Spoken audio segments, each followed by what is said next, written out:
Today we're going to be going over camera equipment. I'm going to be showing you the gear that you're going to be checking out of the camera equipment room, and I'm going to show you all the things that you need to know about them, okay? When you get your gear, it's going to come with these items in it. It's going to have the camera itself in there. It's going to have a shotgun microphone with a small cable plugged into the side. It's also going to have a plate on the bottom of it, already screwed in. You're going to have a lav mic that looks like this, the Sony ECM Electrit condenser microphone. It's going to come with a tripod. This is separate. They will issue that to you. And they will give you, let me grab it over here, a cable, an XLR cable, most likely about 25 feet. Looks like this, okay? And there's a good way to wrap it, and I'm going to show you how to do that later, okay? All right, so let's start with the camera itself, okay? The camera, need my cheaters. For the camera, from front to back, you ready? You got your lens. This is the lens cover. You have your lens inside. It's got a protective lens cover also with UV filter. This thing does come off. Don't fret if it does. Don't worry about it. It goes right back on, okay? Got that? You just got to match up the arrows on the side, okay? You have your focus ring, your zoom ring, and your iris ring. Going further back, you've got this top row that I do not want you to worry about. You don't need to know anything about that. But on this second row, you've got your ND filters, 1, 2, and 3 stops of neutral density, okay? And also down here it's clear. So this is with your neutral density off because you're indoors. I'm shooting currently right now with my neutral density off with a clear filter, so no filter, because I'm not introducing blue daylight, okay? If we were outdoors, you'd flip that up, right? All right. Then you have this panel that flips down. You have a top row. This is all your audio controls. A top row, channel 1. Bottom row, channel 2, okay? You have your input, which is line, mic, and mic plus 48 volts. You're going to want this in the position of 48 volts. What that does is it supplies phantom power to your microphones. Here's what that means. These microphones, some of these microphones, like the lav mic I'm wearing right now, requires a battery. If I were to unscrew, let me show you. If I were to unscrew this portion and go like that, you can see where a AA fits in there. You notice I don't have one in there. Reason why is because I don't want it to get left in there and get corroded and mess it up, okay? Instead, the camera has a 48 volt, that's that bottom one, that bottom switch. It supplies power down the cable to the camera, to the microphone, okay? So, you're going to keep that in plus 48. Going to the right, you've got your positioning of what you want your mic source to be. I want mine to be external, which is in the middle. External means I'm using an external microphone. This one right here. It's an external mic, okay? It's not connected to the actual camera. This is the only internal microphone. See, it's part of the actual camera, okay? See a little mesh? That is an internal microphone. If you were to use that, and I do not recommend it, it's not as good as the shotgun or the lav. You're going to set it to internal, INT, but put that on EXT for external. And then over to the right, you have the ability to switch between auto and manual. In this case, this is channel 1. We're going to keep that on manual because on channel 1, if you look on this other side, here are our 2 inputs. Channel 1 is empty. Channel 2 has my shotgun microphone. You can push this push button release and the XLR cable comes out, okay? We're going to put that back into channel 2 because our shotgun microphone is always going to be on and always recording. And always set to auto. That comes to the second row. The second row, you have the same things as the top. The plus 48, you're going to supply phantom power to it. You're going to want this in the external position, because you're using an external microphone. This is an external microphone. It's not part of the body, the camera itself. So you're going to keep that on EXT. And then on this bottom one here, we're going to set that one to auto. So if you look, you're going to want the settings to be plus 48, external, manual. And then on the bottom for channel 2, plus 48, external, auto. We're going to switch that to auto because we want to be able to automatically record sound with the shotgun microphone. Here's the reason why we do that. Ambient noise is all different levels, right? You might be able to hear the air conditioner behind me. It's a pain. But this is always going to be recording.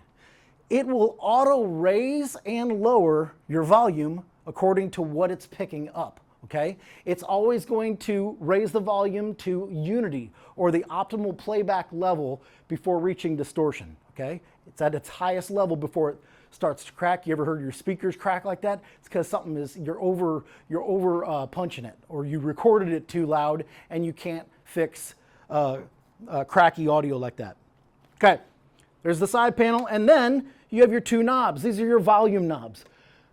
This is how you set the volume for channel 1. And down here, this is how you set the volume for channel 2. Again, we don't have to worry about setting the volume for channel 2 because it's always set to auto. Back to 1. The proper way to monitor audio, in this case, the microphone that's on my collar right now. This is going pinned to me, connected to my XLR cable, and connected into the side panel of the camera, right here on channel 1. I'm going to do a test. Check, check, check, 1, 2, 1, 2. Now is the time for all good men to come to the aid of their country. And I'm going to listen to that wearing my earbuds. And you plug your earbuds in to this back part right here. Plug in right there. You wear your earbuds and you listen and you check and you set the volume according to the person that is being interviewed, okay? Everybody talks at a different level. Some people talk really quiet. Some people are really, really loud, okay? All right, so you have to set that. That's the middle door. And then going further down, well, I should have picked these up. Sorry, I missed this. This is your auto and manual iris and auto and manual focus. Now here's the thing. You shouldn't have to mess with those. Typically, I tell students to keep them off and keep them on manual. But if some chucklehead that checked out the camera before you happened to hit that auto on or this auto on, you will notice that because you'll be trying to iris and you can't. You'll be trying to focus and you can't. Well, hit one of those buttons and you probably can. Okay? And then the bottom row, you have this lever switch. We may get into that later. It all depends if we're talking about gain here. We have gain button. You have your white balance button. The shutter, I don't want you messing with the shutter unless it's messed up. I want it at 1/60th of a second at all times. And then you have your full auto button. Your full auto button, if this is glowing green, that means it's on. That means this is fully automatic and you can't control anything. No focusing, no irising, no nothing, okay? Turn that back off because I want you to have the ability to focus, to iris, okay?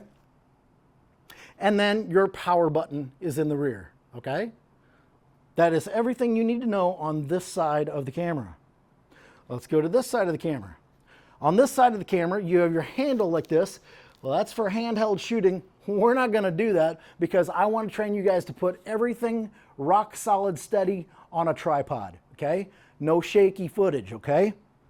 You have a record button right here, this little red one right here on the side button. And then you have your left and right, or channel 1 and channel 2 of XLR, XLR inputs for external sources, okay? And that's all we're going to be using is external microphones. The lav mic, like I'm wearing, and the shotgun, which is always plugged in and always set to auto. So let's review. Channel 1, set to manual. And you manually control it to set the volume of the person talking, the person you're interviewing. Channel 2, set to auto because it's automatically going to raise and lower according to what it's picking up. If you go to a big rock concert, it's going to be jamming, right? They're going to be blasting that music. Well, your camera is going to automatically lower that, okay? Make sense? All right. Okay, moving right along. On the bottom of the camera, I mentioned the tripod plate. The tripod plate should be screwed in very tightly, very snug, so it shouldn't be able to move side to side. If it does move side to side, get a flathead screwdriver and screw that in really tight. Don't strip it though. Just get it on there pretty tight. And then on the rear you have your flip door open for your SD cards. In this camera's case, it shoots 2 SD cards. So there's 2 slots for the SD card, and a slot A and a slot B. You push those in very gently. If they don't push in, turn it around. It only goes in one way, and you're probably putting it on the wrong way if it doesn't. It should seat in there very gently by just going, okay? To get it out, it's spring loaded. To get it out, you just push it back in again, and it comes out. Make sense? Close the door, because just like a car, it's not going to operate if the door is ajar, okay? This camera has a fail-safe measure where if the door is open, it actually won't even record. You have your battery insert. This is a battery in there. It's locked in right now, and you have a push button battery release right here. If I push this in and lift up with my thumb, I can take that battery out. You see that? The battery, you'll notice, has silver prongs on the bottom of it. This part right here, the silver prong. The silver prong is the connector. That's the part that actually needs to touch the silver connectors in this. So, silver down, put it in there at an angle, and just go click, set it down, and check to see that it's seated in there properly, and that's when you can fire it on. Back here is your viewfinder, okay? This one in this model is pretty much useless. If you're trying to look through this glass or plastic that you look through is so small, it's almost like trying to look through a microscope in science class. Very tough to do. On the top you have obviously your shotgun microphone. This one comes off like this, a little lever like this, and flip that open, and this actually comes off. Remember, I told you it's an external microphone. Put that back on, flip that back down, and then switch this down like that. You should not have to take this off ever, ever. What I do encourage you to do though is when you're putting the gear away, the camera away, I want you to push this and disconnect it like this. And then when you set it inside your camera case, it sets up like this, right? And you can just drop this down there. Reason why I suggest people actually disconnect this, take it off when you're putting it back in the case, is because if you notice, it sticks up like this.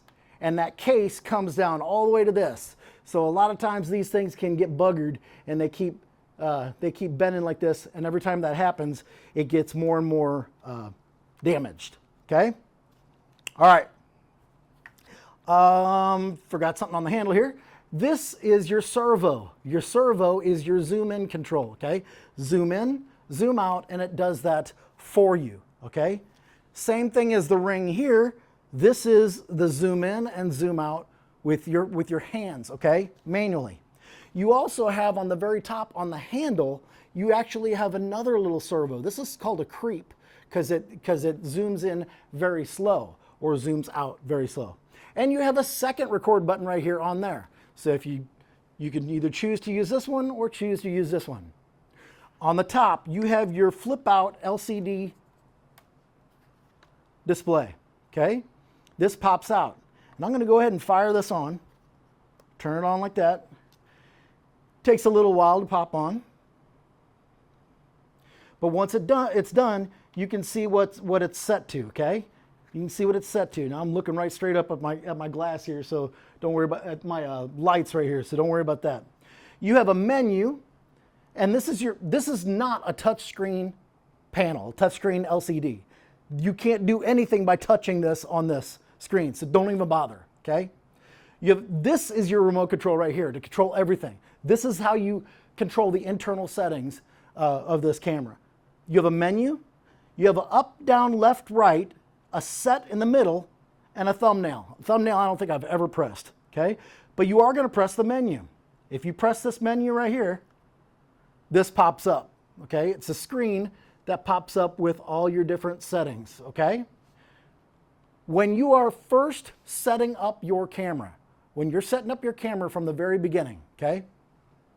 When you put in your SD card, it's a brand new SD card, fresh out of the wrapper, okay? It needs to be formatted. So you're going to go down and format the disk. To do that, you have your 2 rows. On the left, you see a bunch of icons. On the right, you see the words, okay?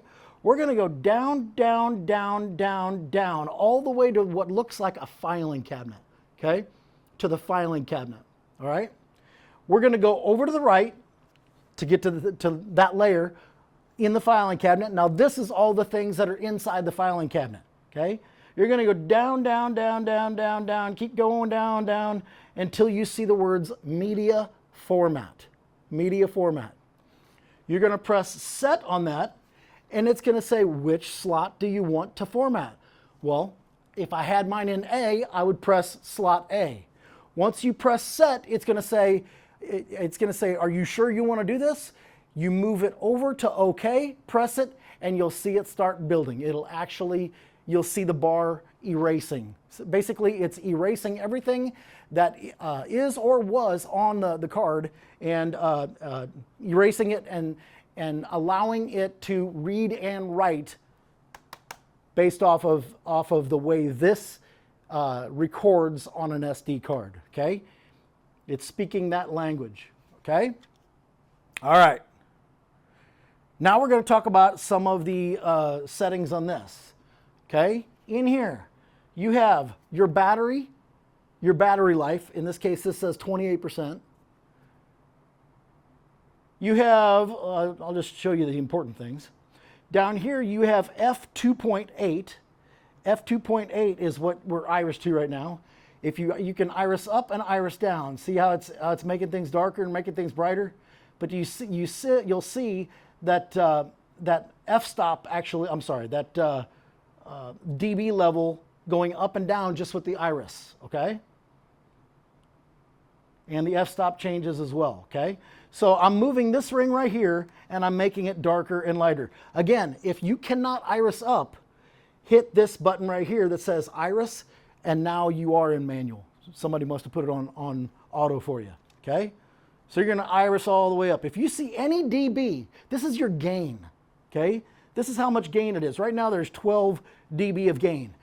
It's because I have my gain set to auto. That is the only thing that I want you to have set to auto is your gain. And here's the reason why. It's because these cameras do not perform well in low light. This is, I mean, it's just above a consumer, prosumer level, you know, more of a prosumer level, if you will. So it doesn't shoot, it's the bottom of the broadcast quality cameras in price. But that doesn't mean that it doesn't pack a punch. This thing actually shoots incredible video, okay? But not good in low light. So what I want you to do is, I want you to go ahead and press the gain button on the side and actually set that to gain. You'll see it as indicated by an A next to it. You can't tell right now, but if you will when you're looking at your camera. There's an A next to the dB level. If there is an A on that, it's set to auto. If not, hit that gain button because it's set to manual, set it to auto. And here's what the reason why we do that is because this camera doesn't shoot well in low light. In this particular building that we're in right now, this is the journalism building. When you are shooting downstairs inside this building, it's pretty dark. It's actually not well lit. So even with your iris all the way open, your eyeballs completely open, okay? At maximum iris, it still requires a little bit of gain. So if you have this set to auto, it's gonna suggest 6 dB, suggest 9 dB, or suggest maybe 12 dB of gain. Anything above 12 dB of gain is going to start clipping and it'll start to look grainy. So when you think of gain, think grain. It's a good thing, but not if there's too much of it, okay? So here's the rule of thumb. When you're looking at this dB level, okay, when you're looking at it, if it indicates that there's any dB of gain at any time whatsoever, make sure that you iris up all the way. Because let's say it says 27 dB of gain. Well, that's too much, right? That's too much, and and our image is gonna look grainy, okay? It's probably because your last shot that you took was someplace that was a little bit more well lit, and you were able to iris down. Well, so back to this, if you see any dB of gain, make sure you spin this downward and make sure your iris is all the way open, okay? So again, let me say that again. If you see gain on the auto gain, make sure your iris is all the way open, okay? All the way open. When you're shooting outdoors, here's the rule of thumb. It gets bright out there, right? In the sun, it's hard to tell. That's why we shoot with the zebra on. I'm going to talk to you about the zebra in a minute here, but here's how you can tell. Just even though if you can't really see even the zebra bouncing to see what a proper iris level is. If you can see that gain, iris down, okay, and then start irising up. The second that it starts to introduce gain, dial it back down to 0. You're probably at a good iris, okay? So move the iris until you see some gain starting to be introduced. That means the camera is telling you, hey, you're closing your eyes too much here. I know we're in the sun, but you know what? Stop closing down my eyes. Stop closing down my iris. Okay, you got to open up your eyes a little bit more. So iris down, and as soon as you start to see gain on there, go back to 0. That means you have no gain on there, and you're probably at the highest iris level to be adequate before the camera starts thinking for you. Huh? You with me? Okay.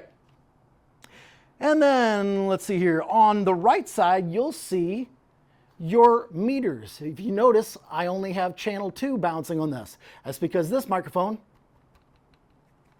is bouncing right now, okay? This is the only one actually bouncing.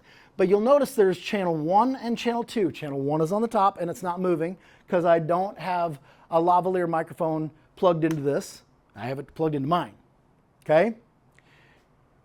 You'll see this bouncing. When you do plug in a lav microphone for your subject, this is what you're going to be looking at. When you plug in your earbuds, okay, your headphones, you're going to be looking at this, and you're going to set that channel 1 volume to make sure it's set to a proper level without peaking. If it starts to hit that bar at the end, bring it down. You got to bring it down, okay? If it's too far to the left, bring it up. We need to be above that. We need to be past that middle section and almost all the way to the far right, okay? In that entire line. Make sense? Okay. There was that white balance that I was talking about.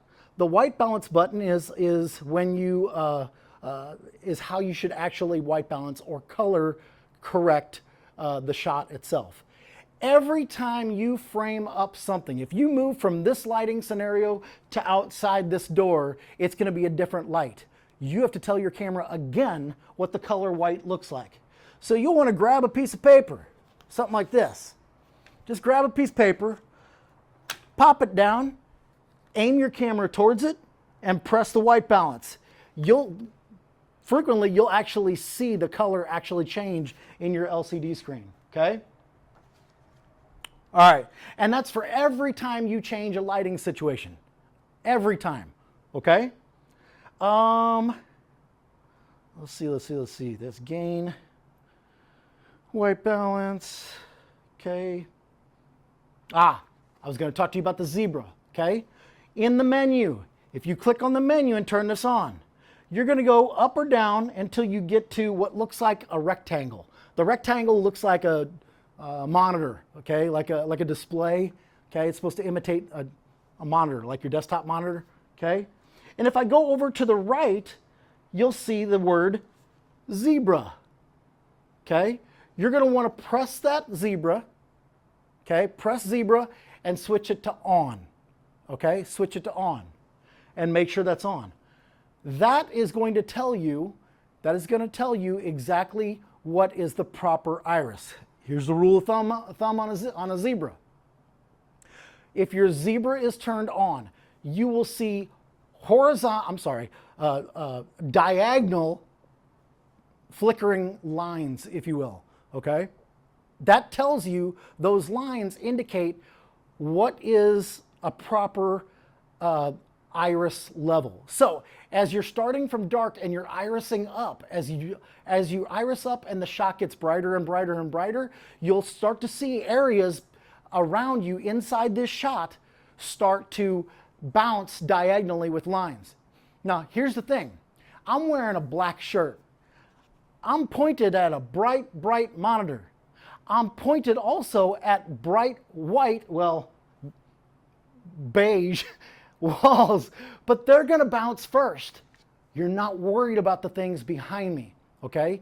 You're worried about this right here, the subject in which you're irising to. So the rule of thumb is this. Zoom in all the way to my face, okay? Focus on my face all the way into my eyeballs. Focus on my face with that ring, and then take the iris and start to iris up. And when you start to see lines on my forehead or my nose or my chin or my cheeks or my clavicle or my shoulder blades, okay? That's the T-zone. You know, for like when you're putting powder on, that's the parts that start to glow first. That's the area that you're actually going to be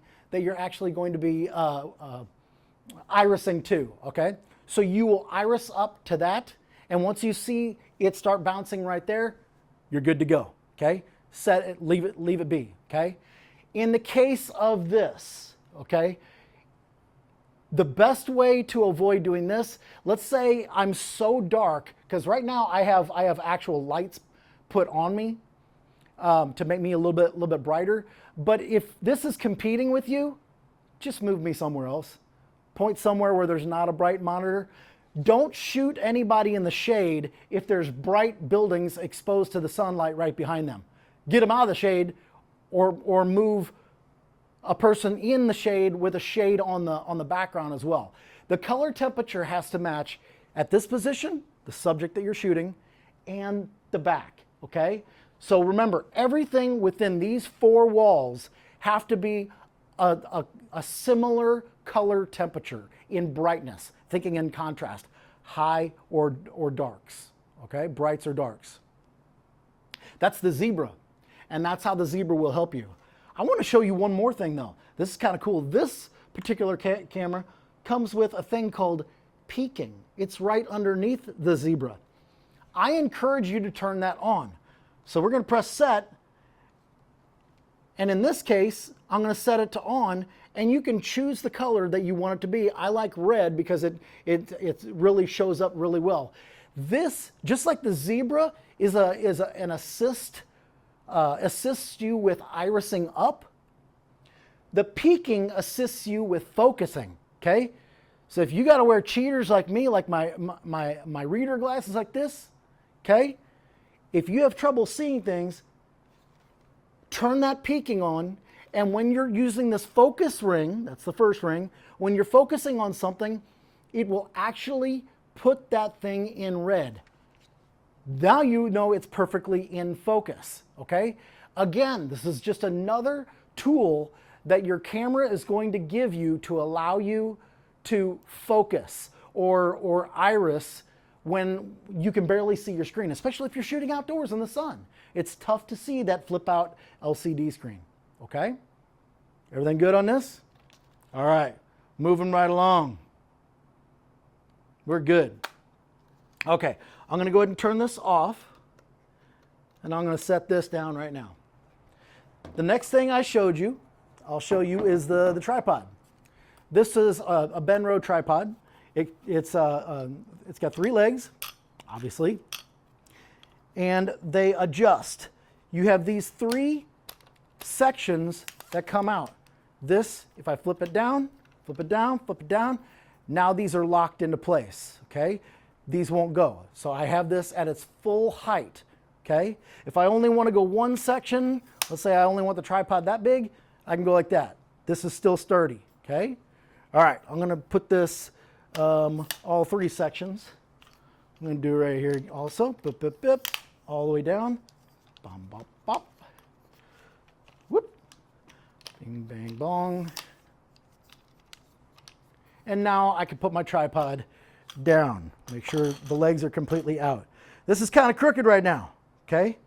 So, but I'm going to show you how to fix that.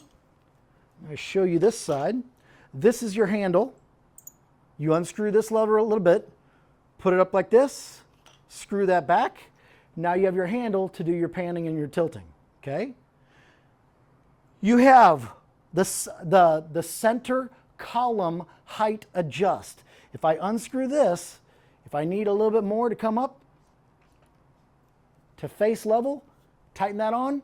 Now I have a little bit more extra height, okay? Notice I told you this was kind of crooked. I could tell just my eyes. Make sure your legs are completely out, okay? And this one right here on the very bottom, this lever, if I unscrew this, this is a ball and this is a plate or a dish that the ball is sitting in.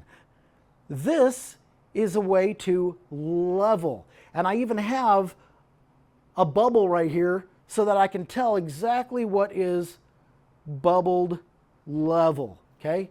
Just like the bubble that you get in your leveler when you're hanging a picture or something like that, and you want it to be perfectly level. Same premise. On this side, you have this lever right here is for your pan. Pan goes left and right, and to lock that into place, I lock it. Now I can't pan anymore. On this side right here, if I unscrew this a little bit just to loosen it a little bit, boop, I'll be all right. To loosen it a little bit, you can tilt up or down, okay? Up or down. This one is a fluid head, which means it actually is built to go back to level on its own. That's a fail-safe measure for this also because dropping a camera isn't recommended, okay? So a camera falling off isn't recommended. So we're gonna lock that into place, and there you go. On this flip side, you'll notice right here is the plate receiver. This is the area that the plate goes in. So that camera, I'm going to show you, has a plate on the bottom of it, that thing that you screwed in with the screwdriver. It's got a lever to unscrew it, to take the pressure off. On the flip side, you have a push button. This is a push button to push button release. Notice it actually pushes that little blue lever in there. Here's what happens. Here's how you do this. When I take my camera, there's the plate. It goes one way. On this plate, you'll see an arrow. On a lot of plates, you'll see an arrow because they only go in one way. This one's pointing up that way. That means it goes in that way. On this, I actually have an arrow on the plate also. It is a one-directional opening. It only allows you to go that way. So this is going that way, that's going that way. You're not going to want to put it on this way, right? That's backwards. You're going to push this on. Sometimes you have to wiggle these a little bit just to get them on. I'm going to push the push button release and push it on till I get halfway. Now I'm going to hold this. It looks like I'm taking my hand off, and that's dangerous because this is an expensive camera. You don't want it to drop it, right? But I have a tight grip.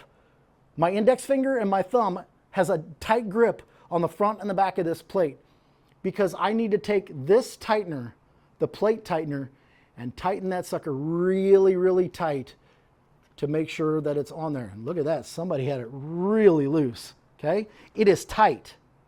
I'm going to put my hand back on here. I'm going to make sure my pan tilt are both tight and my ball leveler is all tight.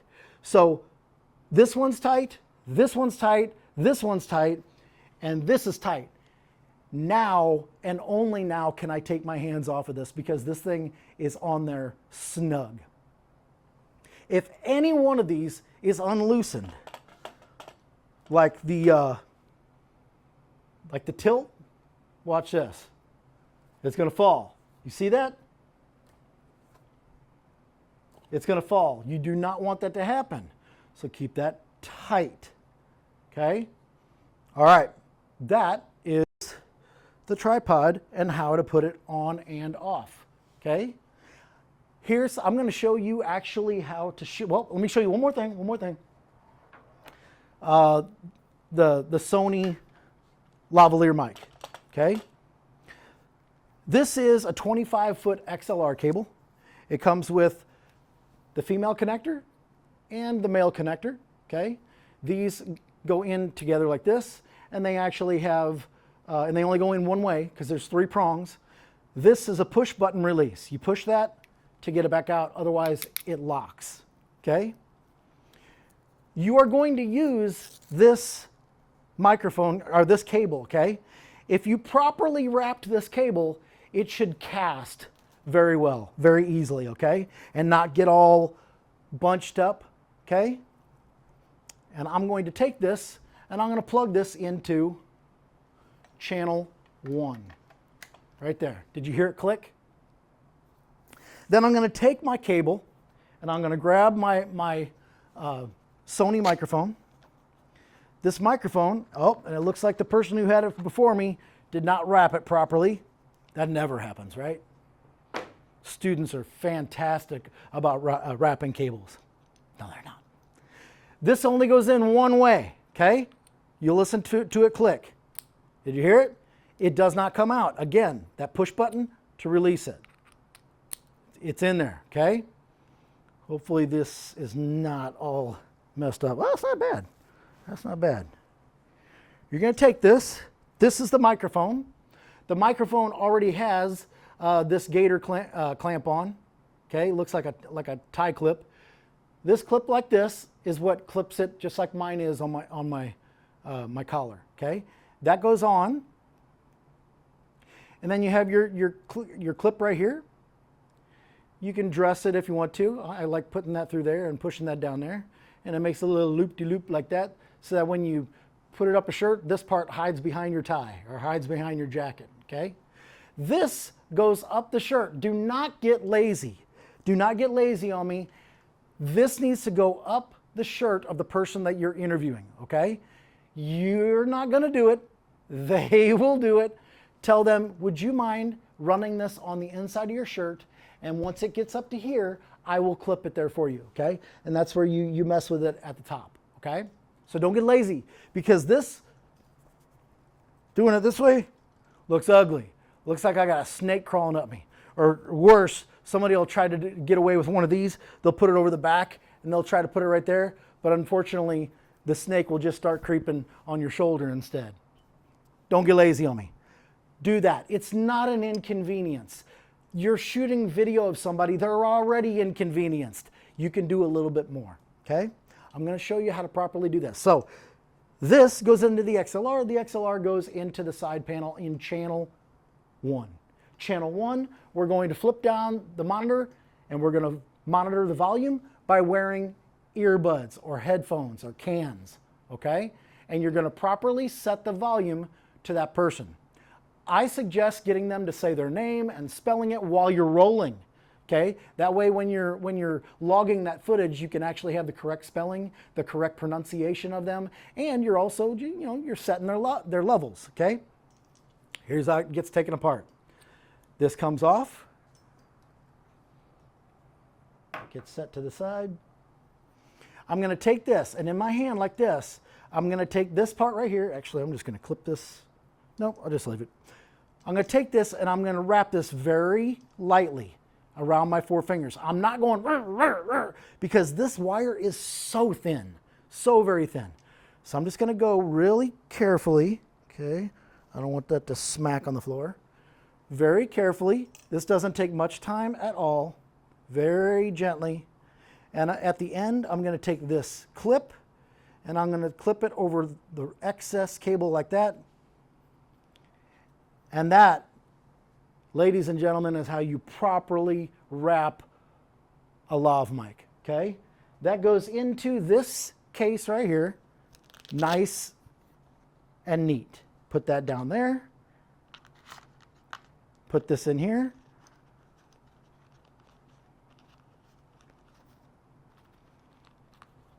And that is how you wrap a lav mic, okay? Put that off. Now let's do the cable itself. I have to push it in to release it. I'm going to set that on the ground. I'm going to take this cable, and I'm getting caught up in my own cable here that's on me. Same thing, I'm going to put it in my hand. I'm going to take this cable right here. There's two ways to do this. There's probably more ways than that, but this is the way I like to do it. I like to have a trained cable. That means a cable that will cast out really well and very easily. Well, that takes a little spin. You take your index finger and your thumb and you spin it like this. You're basically just going whoop, whoop, and you're just going to go whoop into there, okay? So do it again, whoop, and right to there. Spinning, spinning, spinning. Whoop, see, it's not trained. This is not my cable.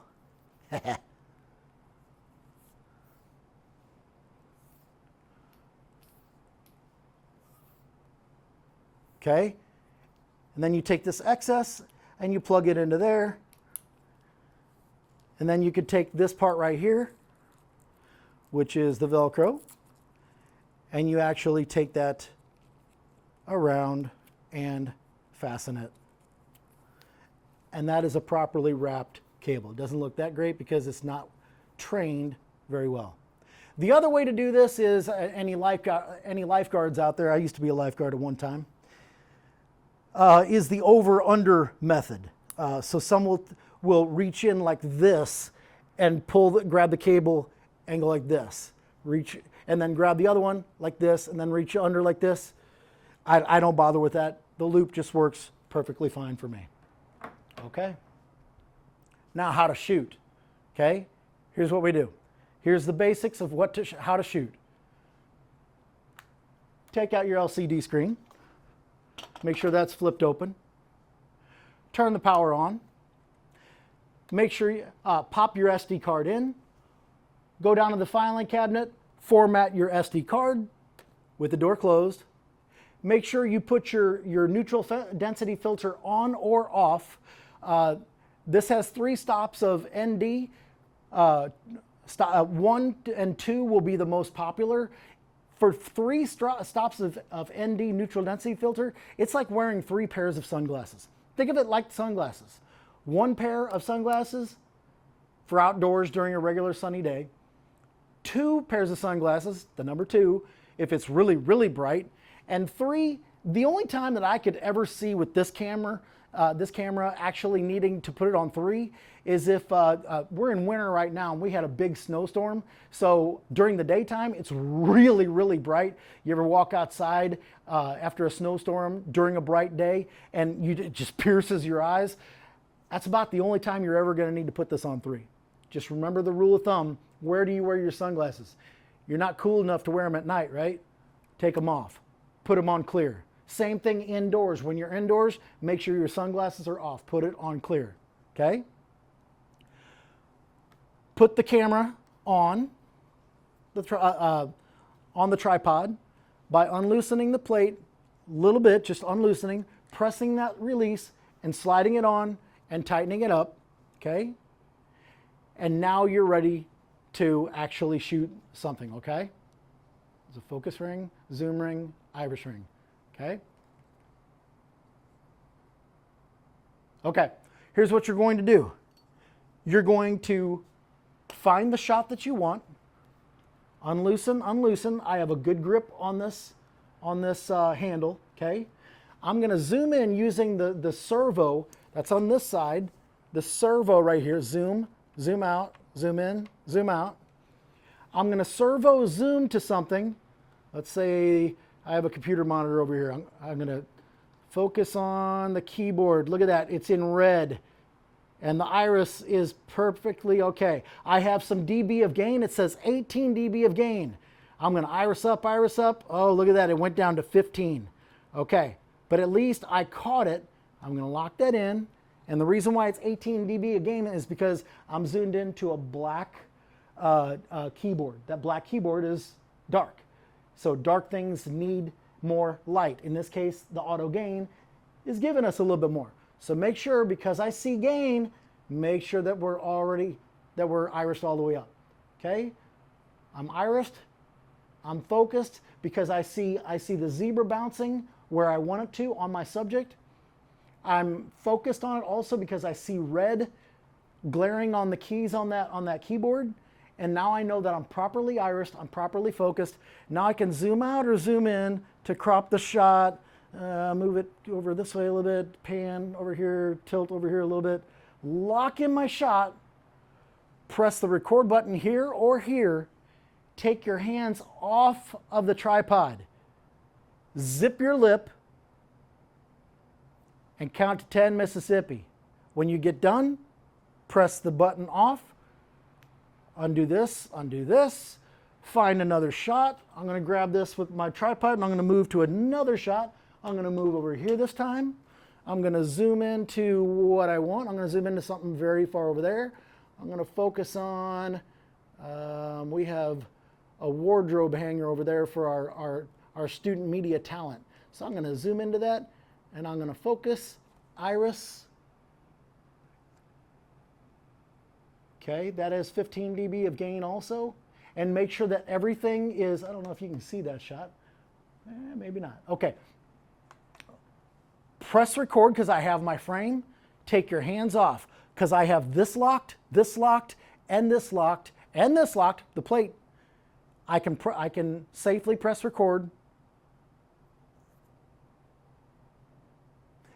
After 10 Mississippi, press stop, and then zoom back out. Take your camera and move on to your next shot, okay? Does that make sense? It's very important that you zoom all the way in to your subject. That's how you get proper focus. That's how you get proper iris, okay? Make sure all those things are turned on and you're going to be good to go. That is the Sony 100. The NX cam, the Sony NX Cam 100 with a Benro tripod, with a Sony shotgun microphone, and the Sony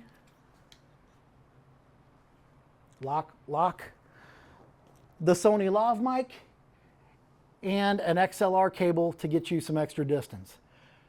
That's the demonstration. That's all the gear that's going to be coming in your kit that you're going to be checking out. I hope that's helpful.